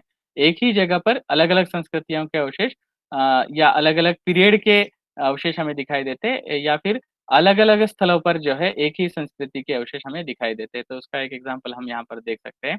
और उस समय जो स्क्रिप्ट डेवलप हुआ था, तो अब लेखन कला, ये भी जो तो एक कला है, तो राइटिंग आर्ट जो है, तो लेखन की जो कला जैसे विकसित हुई, तो इंडस स्क्रिप्ट, तो इसमें जो स्क्रिप्ट यूज़ हुआ हुआ है, तो यहाँ पर हम देख सकते हैं। तो पर्टिकुलरली इसका अध्ययन करने के लिए जेम्स प्रिंसेप या फिर उसके बाद में अपने डीडी कोसांबी, गौरीशंकर ओझा और भी कई सारे लोगों ने इस तरह की कोशिश की।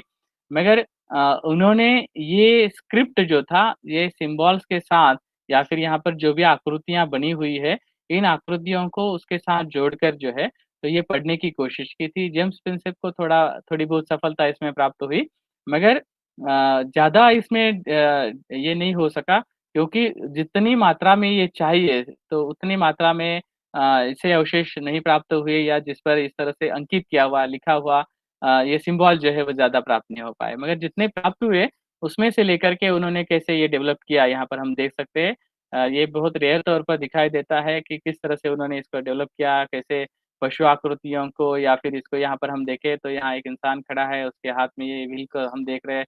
तो इस तरह से उन्होंने इसको 31 का ये दिया हुआ है। ऐसे कई सारे अलग-अलग एग्ज़ाम्पल्स, यहाँ 342 का ये बनाया, तो कैसे बनाया है? तो ये हम पढ़ें, इसका अध्ययन करें। तो एन्शंट जो भी स्क्रिप्ट्स है, तो इसके लिए पर्टिकुलरली जब मैं पढ़ रहा था, जब इतिहास का विद्यार्थी था, तो उस समय तो मुझे सिर्फ़ मेरे इसमें नेटिव लैंग्वेज में मराठी, हिंदी, फिर संस्कृत, फिर इंग्लिश सीखा, फिर उसके बाद धीरे-धीरे बाकी भाषाओं को, लिपियों को सीखने की कोशिश की।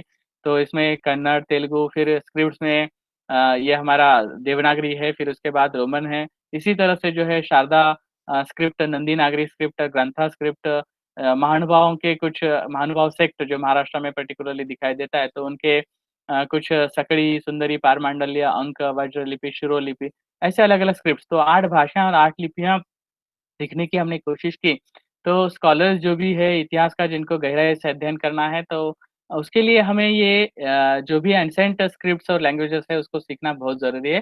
तभी जाकर के हम इसको ठीक तरह से जो है डिकोडिंग कर सकते हैं ऐसा हम कह सकते हैं। उसको पढ़ सकते हैं, उसकी जानकारी ठीक तरह से लोगों को दे सकते हैं। तो ऐसे कई सारे फिर अलग-अलग सील्स और इसको यूज़ किया हुआ है और उसको पढ़ने की कोशिश की गई है। तो जेम्स प्रिंसेप को इसमें ज़्यादा सफलता मिली, बाकी लोगों को उतनी मात्रा में इसकी सफलता नहीं मिली।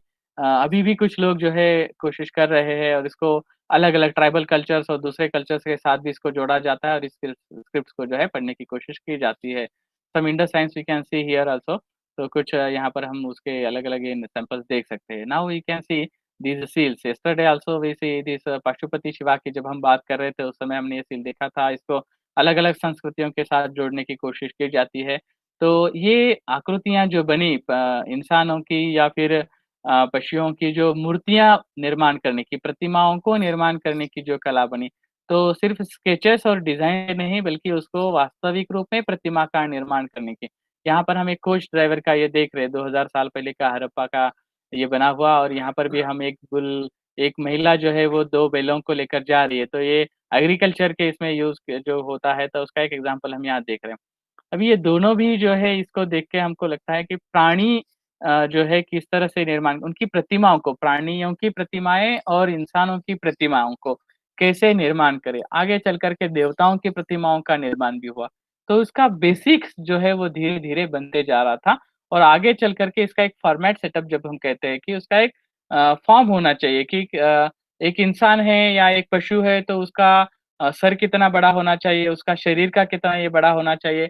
अगर ये पर्टिकुलरली अगर ये फॉर्म अगर सेटअप नहीं हो पाया, तो हो सकता है कि उसकी आँखें जो है वो इतनी बड़ी दिखाई दे, उसका चेहरा जो है वो छोटा-सा दिखाई दे, इस तरह से नहीं होना चाहिए। तो बिल्कुल जैसे दिखता है, वैसे ही वो बनना चाहिए उसकी प्रतिमा। तो अगर आप एक 6 फीट के इंसान को अगर 2 फीट की 1 फीट के इसमें या फिर 10 सेंटीमीटर के इसमें अगर उसका एक ये बना रहे हैं, तो उसका प्रमाण क्या होना चाहिए? तो ये प्रमाण यहाँ पर फिक्स किया हुआ हमको दिखाई देता है।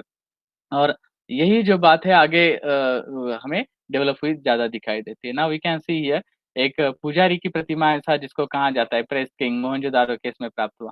तो ये प्रतिमाओं में हम देखते हैं कि उसकी उसकी नाक, उसकी आँखें, उसका चेहरा ये जो है उसकी दाढ़ी वग़ैरह हम देख रहे हैं तो ये डेवलप हुआ और उसके ऊपर का शरीर के ऊपर का ये वस्त्र वग़ैरह उसके सर के ऊपर जो बाल को ब ब ब बाँधा हुआ है, तो ये भी हम यहाँ पर देखते हैं।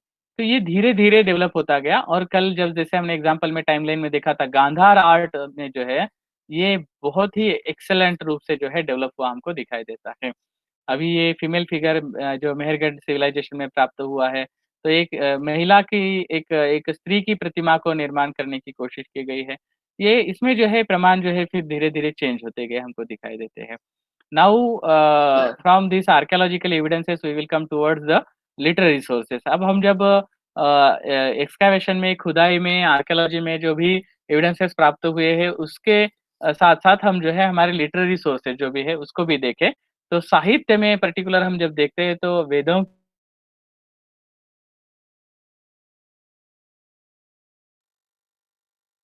के धर्म जो है, सभी जो भी धर्म या लक्ष्य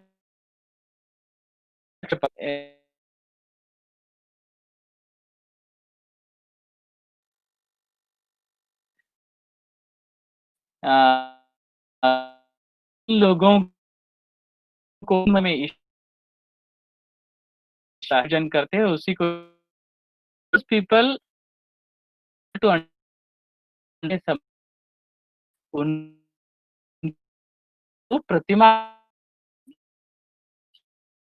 का जो श्लोक में विग्रहेषु योगकारी तस्मात् दिनं कुर्यात्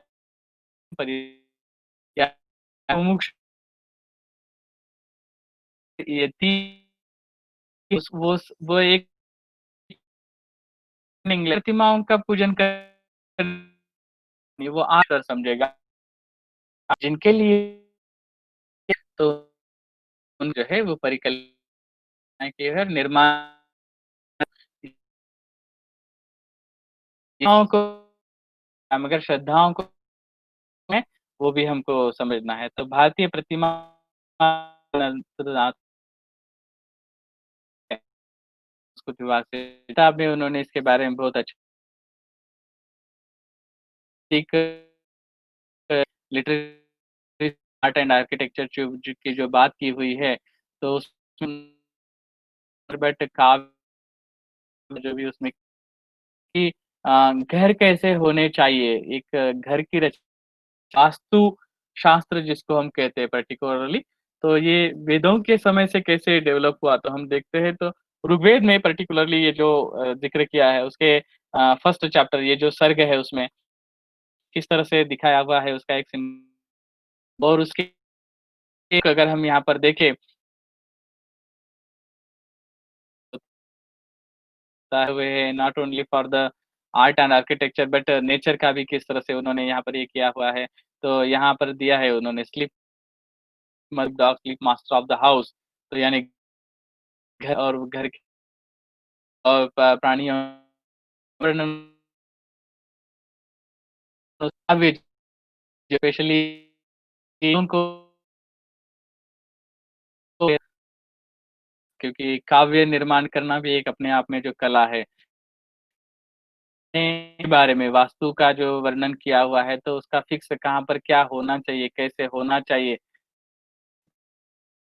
को प्रा not only for human but पशुओं के लिए भी गौशाला ये उसका भी वर्णन हमको तो होता है।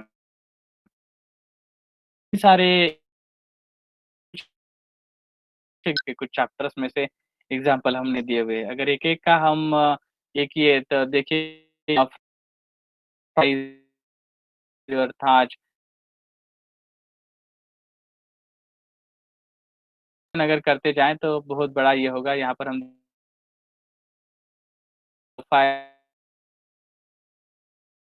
Ladies seat for the lady house ये जो वर्णन है रूप से अगर हम सब ज़्यादा समय लगेगा फॉर एग्ज़ाम्पल फिर जैसे मैंने बताया नॉर्थ में क्या है, ये उसमें किए हुए हैं। अभी हम है तो कपिलवास्तु ये खेती की जो बात है पर्टिकुलरली एग्रीकल्चर की जब वीट के जो भी ये संहिताएँ वगैरह जो है तो उस उसी के बारे में क्या है, पानी किस तरह से सँभाल के रखना चाहिए, कैसे में टेक्सटाइल है सिविलाइजेशन इस तरह से जो है बुनाई की प्राप्त हुए हैं और अलग-अलग इसमें ये जो भी चलता था ये बिज़नेस इजिप्शियन नाइल सिविलाइजेशन के साथ और बाकी सिविलाइजेशंस के साथ भी उसके एग्ज़ाम्पल्स हमको प्राप्त होते हैं और पर्टिकुलर उस समय का एडमिनिस्ट्रेशन वगैरह जो है तो उसके बारे में अर्थशास्त्र कौटिल्य का अर्थशास्त्र वगैरह है, उसमें हमें कुछ उसके बारे में वर्णन प्राप्त होते हैं। अब कौटिल्य अर्थशास्त्र का पीरियड तो लेटर ऑन का है, बाद का समय का है, मगर उसमें किए गए वर्णन जो है वो कई सालों से डेवलप हो जो हुआ है उसका वर्णन हमको उसमें प्राप्त होता है, तो उससे हम ये समझ सकते हैं कि किस तरह से ये धीरे-धीरे डेवलपमेंट हुआ था। म्यूज़िक की भी बात करते हैं तो लिटरेरी सोर्सेस में पर्टिकुलरली जैसे हड़प्पा, मोहनजोदड़ो के इसमें कुछ फिगर्स और ये हमें प्राप्त हुए मगर वेदों के इसमें पर्टिकुलरली सामवेद की अगर हम बात करें, तो सामवेद में कई सारे म्यूज़िक इंस्ट्रूमेंट्स और कई सारे ग गीत और उसके प्रकारों का वर्णन उसमें किया हुआ है। स्पेशली फ्लूट वगैरह जो है, तो फ्लूट का ये हमें प्राप्त होता है, ड्रम का, तो अलग-अलग डांसिंग गर्ल्स वगैरह के फिगर हम कुछ न एग्ज़ाम्पल्स भी कुछ फिगर्स उसके हम देखेंगे आगे और पर्टिकुलर ये जो मैन्युस्क्रिप्ट हम देख रहे हैं, तो पाणिनि के अष्टाध्यायी में भी जिस तरह के वर्णन मिलते हैं, रामायण, महाभारत में जिसके वर्णन मिलते हैं, ये ब्राह्मण के, आरण्य के जो भी है, तो इसमें जो सारे वर्णन मिलते हैं, रामायण में भी एक एक वर्णन प्राप्त होता है जब राम, लक्ष्मण और सीता जब वनवास के लिए जाते हैं, जब भरत आ जाता है, तो वो जैसे ही प्रवेश करता है, तो वो सीधा रंगशाला में आ जाता है, जहाँ पर ये चित्र वगैरह जो संग्रहित किए जाते हैं। तो ऐसे ही वर्णन जो प्राप्त होते हैं, इसका मतलब है, उस समय से लेकर के जो है ये आर्ट एंड आर्किटेक्चर का डेवलपमेंट कैसे हुआ था वो प्राप्त होता है। कुछ मैन्युस्क्रिप्ट्स भी जो हमने यहाँ पर दिखा है, तो particularly 250 palm leaf manuscripts which I have in my own collection and 15,000 paper manuscripts also. तो ये मैन्युस्क्रिप्ट्स को जब हम देखते हैं तो इस तरह के कई सारे वर्णन हमें प्राप्त होते हैं। पाणिनि अष्टाध्यायी की एक अगर बात करें पर्टिकुलरली तो 40-42 हज़ार श्लोकों को उन्होंने इतने बस कुछ शब्दों में जो बद्ध किया हुआ है, इट्स एन ग्रेट एग्ज़ाम्पल। तो श्लोकों के इसमें उन्होंने व्याकरण को शब्दबद्ध किया है, तो ये एक बेस्ट एग्ज़ाम्पल है, पाणिनि अष्टाध्यायी जो है एक बेस्ट एग्ज़ाम्पल है। सेंट्रल यूनिवर्सिटी हैदराबाद में इसके बारे में बहुत बड़ा कार्य जो है वहाँ पर हो रहा है।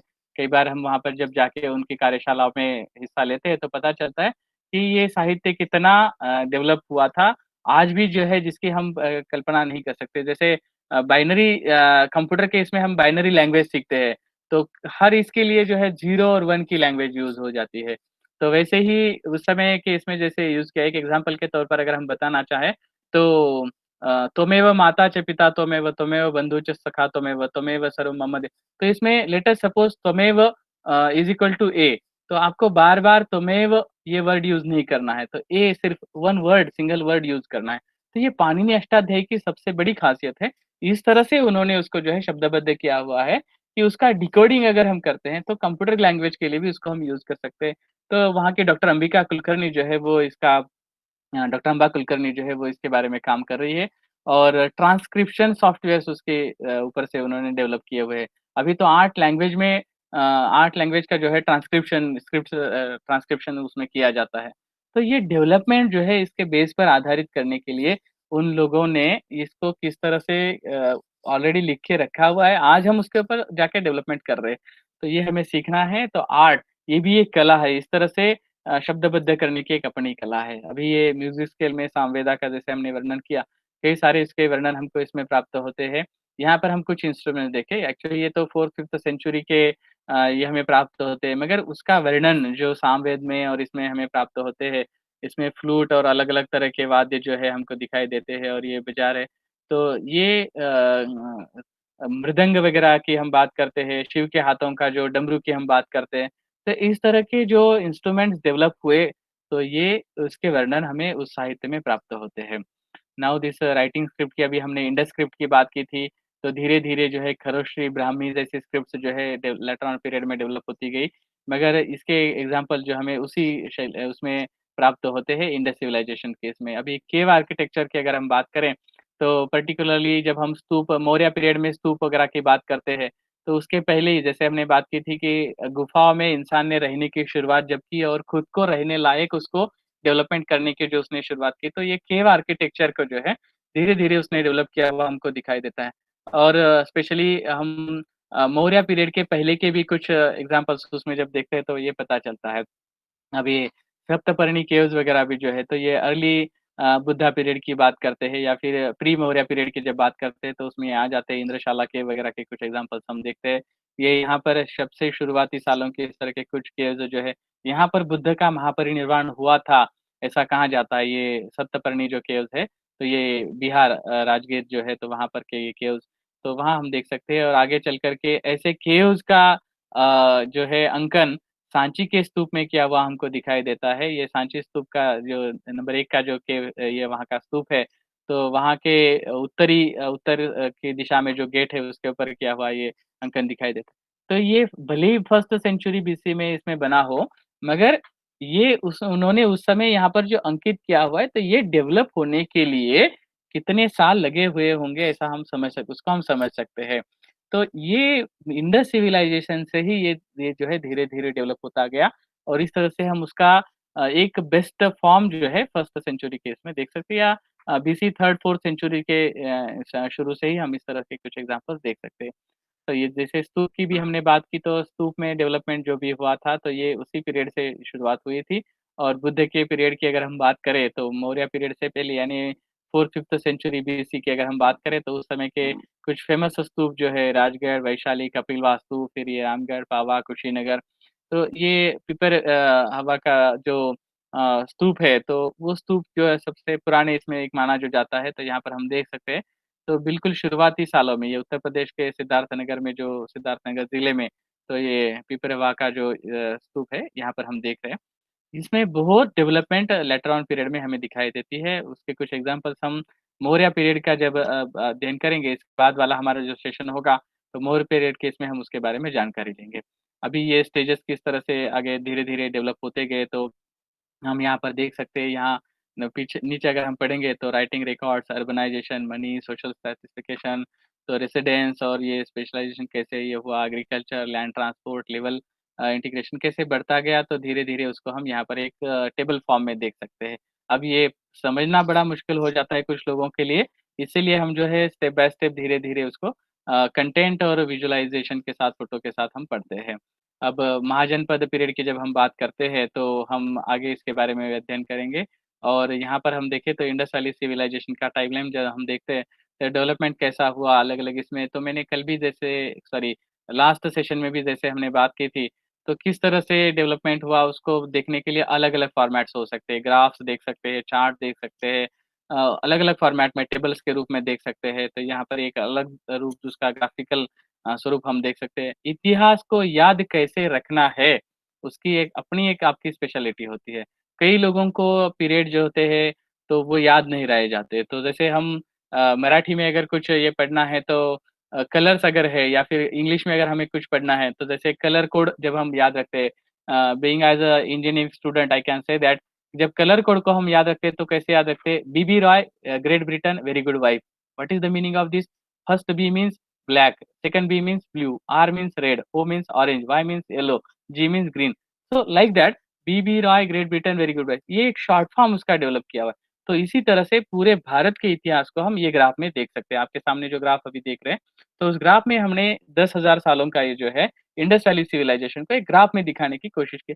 तो this type of different techniques there आप जिस तरह से इतिहास को याद रखें क्योंकि इतिहास कई बार ऐसे हो जाता है कि अरे कितनी तारीखें याद रखें, कितनी घटना याद रखें, हम तो भूल जाते हैं। अगर आप इस तरह से अगर कोशिश करें उसको ग्राफ्स के द्वारा या टेबल के द्वारा, तो वो याद रखने में सफल हो जाए। मगर इसका एक्सप्लेनेशन जब करने की बारी आ जाती है, तब आपको उसका विजुअलाइज़ेशन पिक्चर्स और कंटेंट को आपको देखना ही होता है। तो ये बात याद रखनी है। We can see this different another style of this Mohenjodaro timeline को जो है हम यहाँ पर देख सकते हैं। स्मॉल विलेज कैसे डेवलप हुए, बिल्डिंग्स किस तरह से हुए, सिटी किस तरह से ये हुआ, डेवलप हुआ, तो हम यहाँ पर वो देखते हैं।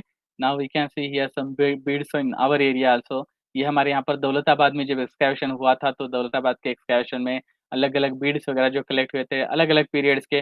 तो एक्चुअली ये तो मिडीवल साइट के तौर पर इसका एक्सकैवेशन किया गया था, मगर यहाँ पर एंशिएंट पीरियड के भी कुछ इस तरह से ये प्राप्त हुए। तो हमारे पर्टिकुलरली खानदेश की जब मैं बात करता हूँ, नॉर्थ महाराष्ट्र की जब मैं बात करता हूँ, तो it is actually richest collection. Khandesh region जो है, in only our Dhulia district there are 147 archaeological sites in only one district. एक-एक तालुका प्लेस की अगर हम बात करें तो शिरपुर और साकरी तालुका में near about 30 archaeological sites are there. मगर उसका उतना गहराई से अध्ययन करके उसको दुनिया के सामने लाने की कोशिश जो है, हम इतिहासकारों को मिलकर के करनी चाहिए। मगर अवेयरनेस क्रिएट करना भी, वहाँ के लोगों को जाकर के समझाना, ये आपने क्या किया है, किस तरह से आप ये करें। यहाँ पर आप देख रहे हैं, ये महिला जो है, तो ये यहाँ के प्रकाशा के इसमें उन्होंने इस तरह से खुदाई करके उसको अपने घर के सामने जो गटर है, तो गटर में इस तरह से वो टोकरे भर-भर के ले जाकर के डाल के उसके ऊपर फर्श रख के या बड़े पत्थर रख के जो है वो आने-जाने के लिए यूज़ करते हैं। Means what? तो इतना बड़ा उसका जो कलेक्शन है, तो लोग इस तरह से उसको नष्ट करते जा रहे हैं। तो लोकल लोगों को आर्कियोलॉजी डिपार्टमेंट के साथ मिल कर के वहाँ का अपना जो एडमिनिस्ट्रेशन है कलेक्टर ऑफिस वगैरह जो भी है उनके साथ मिल कर के स्कूल, कॉलेजेस, इंस्टीट्यूट जो है या फिर हिस्ट्री के जो भी इंटरेस्टेड लोग हैं, अवेयरनेस क्रिएट करना चाहिए वरना एक दिन ऐसा हो जाएगा, ये सारे जो भी चीज़ें हैं ये सारी जो है नष्ट हुई हमको दिखाई देगी क्योंकि लोग इस तरह से नॉट ओनली ये तो मिट्टी वगैरह या आर्कियोलॉजी अवशेषों को समझ नहीं सकते मगर मूर्तियों को भी, इंस्क्रिप्शंस को भी लोग इस तरह से यूज़ करते हैं, तो बड़ा दुःख हो जाता है और लोग इस तरह से ले जाते हैं। हमने कई बार कोशिश की वहाँ पर प्रकाशा में जो बहुत रिचेस्ट आर्कियोलॉजिकल साइट है, प्रोटेक्टेड मॉन्यूमेंट है एक्चुअली प्रोटेक्टेड साइट है, मगर फिर भी उसके ऊपर रोड बनाया गया, उसके ऊपर कंस्ट्रक्शन किया गया। जब हमने इसके फोटोग्राफ वगैरह सब निकाल कर के हमारे आर्कियोलॉजी डिपार्टमेंट को, एएसआई को, स्टेट आर्कियोलॉजी डिपार्टमेंट को, कलेक्टर ऑफिस को, वहाँ डॉक्टर मल्लीनाथ कलशेट्टी साहब कलेक्टर थे। उनको जब ये भेजा, तो तुरंत उन्होंने उस पर रोक लगाई। मगर मैं जलगाँव से नंदुरबार जाकर या प्रकाशा जाकर के यहाँ से 200-300 किलोमीटर जाकर के कितनी बार देख पाऊँगा कि वहाँ पर क्या हो रहा है?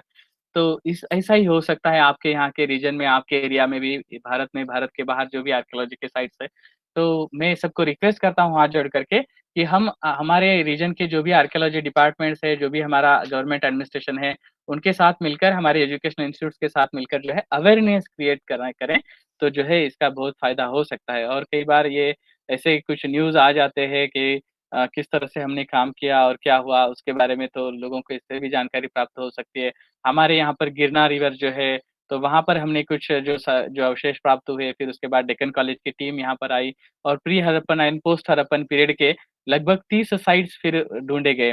तो लगभग 3700 वर्ष पूर्व के ऐसे अवशेष जो प्राप्त हुए, इसे सँभाल के रखा हुआ है और संग्रहालयों में या फिर गवर्नमेंट को जहाँ पर भी ये चाहिए, तो वहाँ पर हम इसको जो है शिफ्ट कर सकते हैं। अलग-अलग इंस्टीट्यूट्स में स्पेशली जहाँ म्यूज़ियम बनाए जा रहे हैं, कॉलेजेस पर्टिकुलरली यूनिवर्सिटीज़, वहाँ पर जो है अध्ययन के लिए सामग्री जो है उपलब्ध कराना है। तो ये हमारी ड्यूटी है, इसको हमें याद रखना है। तो such type of different arts and artifacts and this architectural heritage we can see in this our India's culture civilization। तो इसमें हम लोग सभी उपस्थित रहे, इसलिए आप सभी का बहुत-बहुत शुक्रिया। और यहाँ पर जो भी आपके मैंने लास्ट समय भी जो कहा था कि आपके जो भी सवाल रहे या जो भी आप कहना चाहते हैं, आपके जो भी कमेंट्स हैं, कृपया आप जो है ये वीडियो के नीचे जो कमेंट बॉक्स है उसमें लिखें। अब उसके लिए कैसे कमेंट लिखना है, हमें कमेंट लिखना नहीं आता वगैरह, तो इस तरह का कृपया पर्सनली कोई मैसेज ना करें। उसके लिए आप अपने टेक्नो सेवी फ्रेंड जो भी है, जिनको टेक्नोलॉजिकली नॉलेज है, तो उनकी सहायता लें, आपके आजू-बाजू में जो भी लोग हैं, उनकी मदद लें। क्योंकि अगर हर कोई पर्सनली अगर मुझे इस तरह से पूछेगा, तो हज़ारों लोगों का जवाब मैं उसमें देना मुश्किल हो जाता है। मैं उसके लिए क्षमा चाहता हूँ। जो भी मैंने अगर कुछ कहा, उसमें अगर कुछ गलती हुई है, तो उसके लिए भी मैं सबकी क्षमा चाहता हूँ। और आप जो भी है इसके बारे में जो भी स्टडी मटेरियल है, सारे सेशन जो भी होंगे, अभी हमारा नेक्स्ट वीक का जो सेशन होगा, उसमें हम मौर्य पीरियड की बात करेंगे। तो मैं रिक्वेस्ट करता हूँ, जो भी स्कॉलर्स यहाँ पर है, जितने भी यूनिवर्सिटीज़ के लोग हैं, तो हम जो भी स्टडी मटेरियल हमारे पास है दो it is in physical format और दो it is in PDF format, जो भी आपके पास उपलब्ध है या जो भी हमने प्रोवाइड किया हुआ है ऑलरेडी, तो उसको आप ज़रूर अध्ययन कीजिए अध्ययन करने के बाद फिर क्लास में आते जाइए। मैं क्षमा चाहता हूँ हमारे गुरुओं ने हमें ये सिखाया था कि आप जो पढ़ने के लिए जा रहे हैं, उसको अगर आप पहले पढ़ेंगे, समझने की कोशिश करेंगे, जो समझ में नहीं आया उसको अगर अंडरलाइन करेंगे या लिख के रखेंगे और फिर हम जब सेशन में जाते हैं, फिर सुनेंगे ठीक से, तो आपका जो भी प्रॉब्लम था, जो समझ में नहीं आया था, क्या उसको आपने अच्छी तरह से समझ लिया है?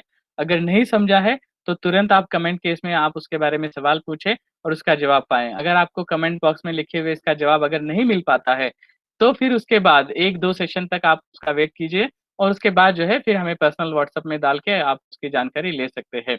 मगर ये प्रोसेस को पूरा करने के लिए आपका अध्ययन भी ज़रूरी है और हमें इसको ठीक से समझना है।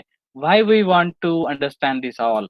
तो इसका जवाब हम यहाँ पर देना चाहेंगे, जैसे मैंने शुरू में कहा था कि आर्ट की डेफिनिशन को समझते हुए तो हम ये समझें कि art is about more than pretty pictures. सिर्फ़ सुंदर चित्रों से बहुत परे है ये आर्ट।